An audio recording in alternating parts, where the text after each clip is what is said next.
मवियाच्या जागा वाटपामध्ये वरचष्मा राखण्यासाठी काँग्रेसनं एक रणनीती आखल्याचं कळत आहे।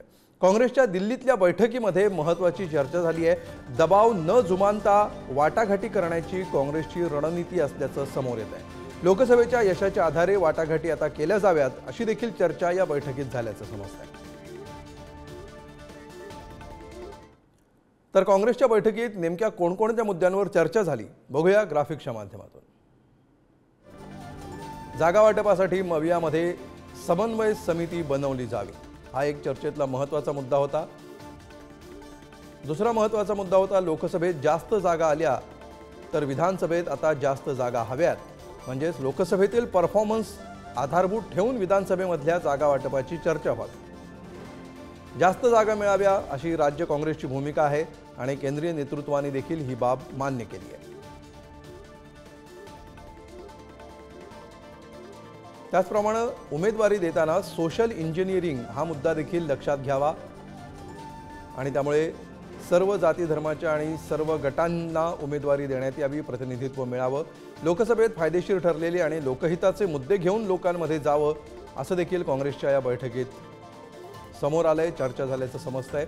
राज्यातल्या अधिवेशनामध्ये भ्रष्टाचाराच्या मुद्द्यावरून सरकारवर आक्रमण करण्याची रणनीती देखील या बैठकीमध्ये ठरवण्यात आली आहे। आणि याविषयी पुन्हा एकदा अधिक माहिती घेण्यासाठी जाऊया, शिवाजी काळे आमचे प्रतिनिधी आपल्या सोबत आहेत। शिवाजी, या बैठकीतल्या रणनीतीकडे कसं बघता येईल, काय खासियत दिसते या बैठकीची?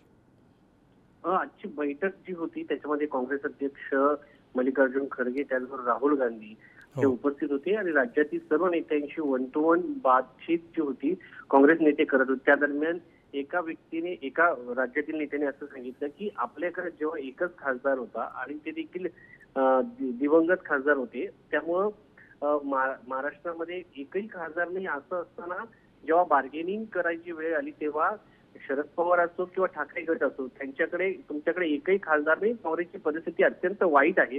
अशा पद्धतीमुळं जरा बॅकफुटला काँग्रेसला यावं लागलं होतं।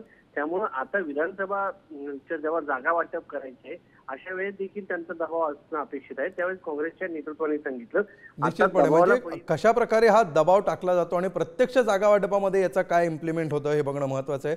शिवाजी, धन्यवाद या माहितीबद्दल।